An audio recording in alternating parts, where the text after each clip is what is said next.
Saudi அரேபியாவுக்கு இலங்கை முஸ்லிம்கள் சுமார் 80 ஆண்டுகளுக்கு முன்பே பஞ்ச நிவாரணமாக பணம் அனுப்பிய தகவல் ஒன்று தற்போது வெளியாகியுள்ளது.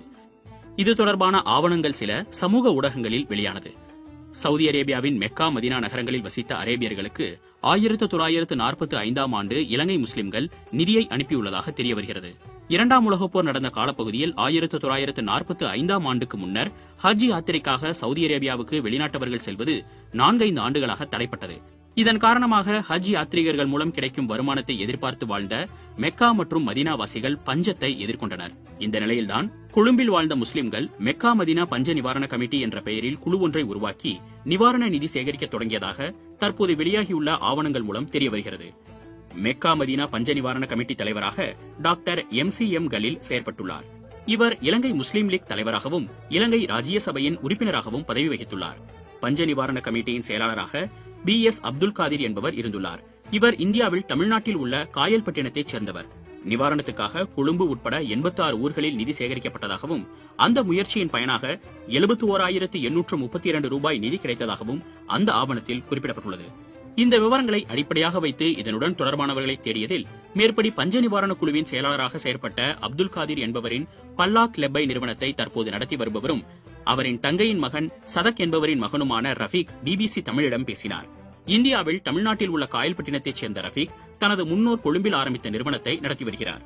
அவருடன் பேசியதில் தனது தந்தையின் மாமாவான அப்துல் காதிர் மெக்கா மதீனா பஞ்ச நிவாரண கமிட்டி செயலாளராக பணியாற்றி நிதி சேகரித்தமையை உறுதிப்படுத்தும் ஆவணங்கள் தற்போதும் தன்னிடம் உள்ளதாக தெரிவித்ததோடு அவற்றின் பிரதிகளையும் வழங்கினார். இந்தியாவிலிருந்து இலங்கைக்கு போர்த்துகேயர் காலத்திலேயே தமது முன்னோர் வந்துவிட்டார்கள் என ரஃபீக் கூறினார். அந்த வகையில் தனது மூதாதையர்களில் ஒருவரான தனது தந்தையின் மாமா அப்துல் காதிர் ஒரு குறிப்பு புத்தகத்தை பேணி அதில் முக்கியமான வரலாற்று நிகழ்வுகளை தேதிகளுடன் எழுதி வந்துள்ளார் எனவும் ரஃபீக் தெரிவித்தார். அந்த புத்தகம் தற்போது ரஃபீக் வசம் உள்ளது.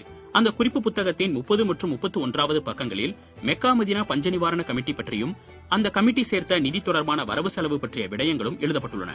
மெக்கா மதீனாவுக்கான பஞ்ச நிவாரணமாக வசூலிக்கப்பட்ட 71,832 ரூபாய் 81 சதத்தில் முதற்கட்டமாக 50,000 ரூபாய் பணம் மன்னர் இப்னு சவுது பெயரில் மெக்காவுக்கு 1945ஆம் ஆண்டு மார்ச் 28ஆம் தேதி ஈஸ்டர்ன் பேங்க் மூலம் அனுப்பப்பட்டதாக வரவு செலவு பதிவில் குறிப்பிடப்பட்டுள்ளது. பின்னர் 1945ஆம் ஆண்டு செப்டம்பர் 1ஆம் தேதி 20,000 ரூபாய் அனுப்பப்பட்டுள்ளதாக எழுதப்பட்டிருக்கிறது. மிகுதி பணத்தில் டிடி கமிஷன், தந்தி, விளம்பரம், அச்சுக்கூலி, பேப்பர் கவர், தபால், சம்பளம் மற்றும் சில்லறை செலவுகளுக்காக 956 ரூபாய் 43 சதம் கொடுக்கப்பட்டுள்ளதாகவும் குறிப்பிடப்பட்டுள்ளது. இறுதியாக எஞ்சிய 876 ரூபாய் 38 சதம் பணத்தை டாக்டர் கலீல் மற்றும் பெரிய தலைவர்களுடைய சம்மதத்துடன் இலங்கை முஸ்லிம் சகாய நிதிக்கு கொடுத்ததாக வரவு செலவு கணக்கு பக்கத்தில் எழுதப்பட்டுள்ளது. இந்த குறிப்பு புத்தகத்தில் இவை தவிர்த்த வேறு பல நிகழ்வுகள் பற்றிய தகவல்களும் பதியப்பட்டுள்ளன. 1946ஆம் ஆண்டு இந்தியாவில் நேரு தலைமையிலான இடைக்கால அரசாங்கம் பதவியேற்ற போது முஸ்லிம்கள் எடுத்த நிலைப்பாடு பற்றி அந்த புத்தகத்தின் 33வது பக்கத்தில் குறிப்பிடப்பட்டுள்ளது. 1946 செப்டம்பர் 2 அன்று புதுடெல்லியில் பண்டித நேரு தலைமையில் இடைக்கால சர்க்கார் பதவியேற்றது. அன்றைய தினத்தை முஸ்லிம்கள் துக்க தினமாக கொண்டாடி எங்கும் கருப்பு கொடி கட்டி கிளர்ச்சி செய்தனர் என்று எழுதப்பட்டுள்ளது. அதே பக்கத்தில் இந்திய அரசியல் வரலாறு பற்றிய மற்றொரு தகவல் பின்வருமாறு எழுதப்பட்டுள்ளது. 1946 அக்டோபர் அன்றுதான் முஸ்லீம் லீக் பிரதிநிதிகள் இடைக்கால சர்க்காரில் அதிகாரமேற்றனர். இப்படி இந்த குறிப்பு புத்தகத்தில் இந்திய அரசியல் தொடர்பாகவே கணிசமாக எழுதப்பட்டுள்ளது. இலங்கை முஸ்லிம்கள் நிதி அனுப்பிய நிலையில் இதற்கு நன்றி தெரிவித்து அப்போதைய மன்னர் சுல்தான் அப்துல் அசீஸ் இப்னு சவுதி தந்தி மூலம் பதிலளித்திருந்தார் என்றும் ஆவணத்தில் தெரிவிக்கப்பட்டுள்ளது.